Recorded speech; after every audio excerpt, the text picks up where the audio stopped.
Buenas tardes. Perdona que estamos aquí en este debate apasionado.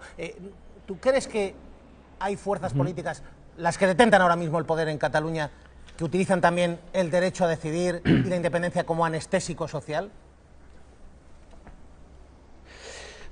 Vamos a ver, de todo habrá, y es obvio que si hablamos de nacionalismos conservadores, darlo por sentado en este país, primero como pioneros de los recortes sociales entre 2010 y 2012, Convergencia con el apoyo del PP, pues fue la avanzadilla de los peores recortes y de la peor demolición del escaso estado de bienestar que teníamos, pues desde el final de la dictadura franquista.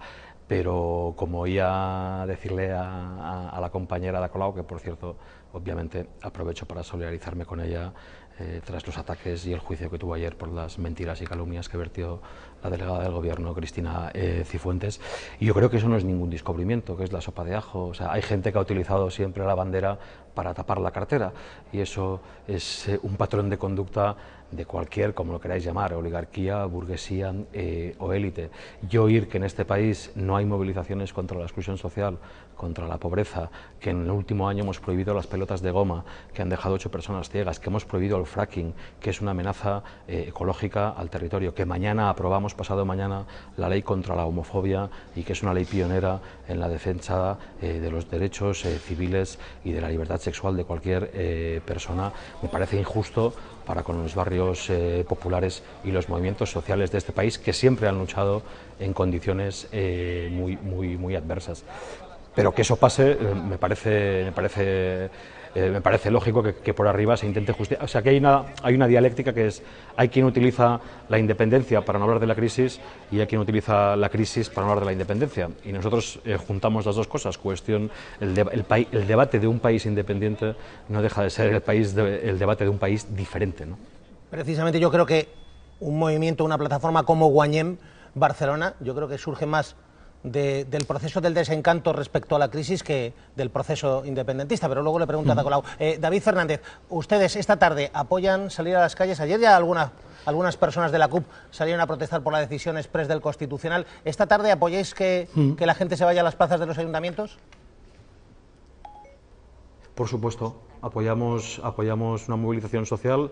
Hoy la clave está en la movilización social y en desobedecer esa prohibición, esa imposición, esa negación, ese prácticamente golpe de Estado tecnocrático que viene a decir que no tenemos derecho a opinar ni a expresar libremente nuestra opinión política. Nosotros lo hemos dicho hoy, acataremos, respetaremos y obedeceremos la voluntad popular, nada más que eso, y nos declaramos absolutamente insubordinados, insumisos y desobedientes a la prohibición del Tribunal Constitucional. ¿Qué quiere decir insumisos e insubordinados? ¿Cómo se materializa eso en las calles? ¿O cómo lo materializa la CUP? Bueno, pues que claro, por la parte que ahí hay dos niveles: lo que nos toca como espacio político y la que nos toca como una de las partes, la más pequeña también es verdad, del acuerdo del 12 de diciembre.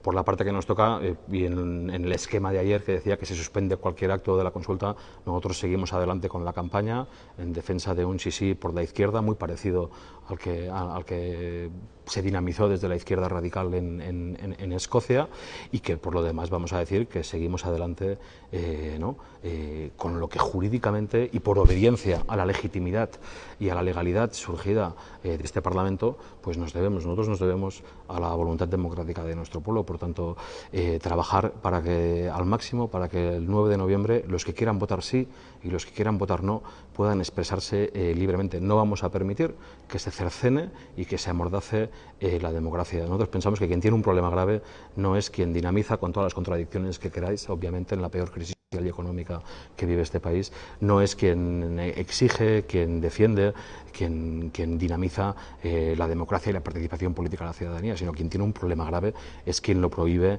y lo persigue y lo amordaza, ¿no? Pero a ver, si el 9 de noviembre, si Artur Mas hoy dice no podemos seguir adelante con la campaña oficial porque lo acaban de prohibir y esto es un lío, y el Partido Popular amenaza con una denuncia mañana por malversación de fondos públicos si sigue adelante, el Govern parece que se decanta por suspender la campaña oficial. Si el 9 de noviembre la Generalitat no saca las urnas, no pone en marcha los colegios electorales, ¿qué pasa? Bueno, pues yo creo que obviamente ahí me voy a ceñir a lo que sabemos, porque también es verdad que pienso que nos esperan unos días y unas semanas complejas y también muy aceleradas. Nosotros lo hemos dicho y lo vamos a mantener siempre, estamos por la desobediencia institucional y por la desobediencia civil y por superar esa prohibición.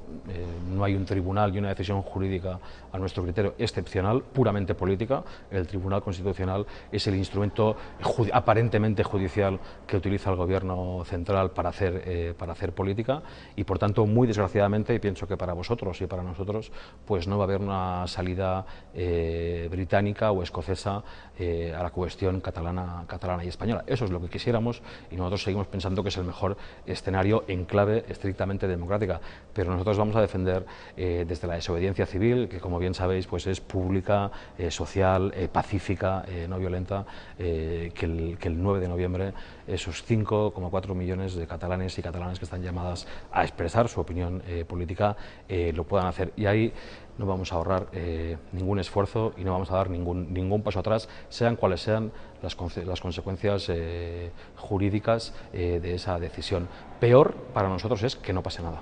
David, está con nosotros también aquí Xavier Sardá y has hecho un par de afirmaciones, le he visto ahí con un gesto con ganas de preguntarte. Bueno, ganas de saludarle, por un lado, David, buenos días, buenas tardes.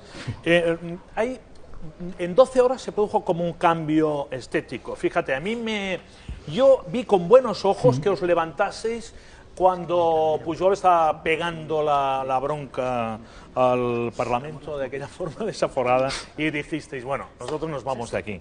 En cambio, al cabo de muy poco, estabais con todo el boato y la prosopopeya, para que me entiendas, en el acto institucional de la firma del decreto. Es decir, hay como una especie de contradicción casi estética, ¿no? Hablar de golpe de Estado tecnocrático y al mismo tiempo, oye, sois diputados, ¿no? Es decir, contraste estético, te digo, con lo que tiene de dialéctico también, ¿no? Yo creo que entiendo perfectamente la pregunta, hago la previa. Buen día, Xavier, una abraçada muy fuerte. Yo creo que si vamos a hablar de contradicciones, yo no te voy a decir que tengamos alguna, las tenemos todas, Xavier, y eso también explica cierta complejidad del proceso. Lo que pasa es que yo pienso que son dos pistas de baile relacionadas también, pero una era la comparecencia de Jordi Pujol, es decir, del pujolismo. Asistíamos a un funeral a los últimos días de un sistema integral de poder que, como se ha dicho, pues tenía muchísimas ramificaciones con tramas de financiación ilegal, de corrupción, de entender el país como una empresa y el gobierno como un consejo de administración, y la otra era la firma de un decreto donde la CUP, con sus limitaciones y sus contradicciones y sus deseos y aspiraciones, por supuesto, firmaba un decreto de convocatoria de una consulta. La izquierda independentista, como bien sabes, Xavier, lleva muchos años luchando por este referéndum, prácticamente 32 años, desde que nació bajo la dictadura franquista, y quien se ha acercado a posiciones de... O sea, el acercamiento siempre es dialéctico. Yo creo que el cambio que todos está más con vosotros cuando os marcháis. Es el movimiento... No, pero déjame acabar porque creo que hay una parte importante y acabo y debatimos.